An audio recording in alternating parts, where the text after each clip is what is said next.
Aqua రంగ అభివృద్ధికి పూర్తి స్థాయిలో సహకరించాలని సీఎం చంద్రబాబు నాయుడు కేంద్ర మంత్రి నిర్మలా సీతారామన్కు వివరించారు. రొయ్యల మేత ధరల తగ్గింపుపై చర్యలు తీసుకోవాలని, అలాగే 100 కోట్లతో ప్లాన్ ప్రొడ్యూసర్స్ కమిటీ ఏర్పాటుకు మద్దతివ్వాలని, ఆక్వా ఉత్పత్తుల ఎగుమతులకు సహకరించాలని సీఎం చంద్రబాబు నాయుడు కేంద్ర మంత్రికి వివరించారు.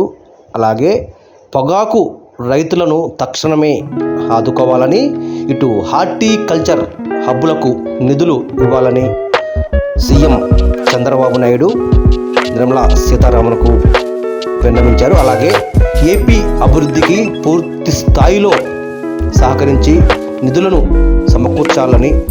సమకూర్చేందుకు సహకరించాలని సీఎం చంద్రబాబు నాయుడు కేంద్ర ఆర్థిక మంత్రి నిర్మలా సీతారామన్కు వివరించారు.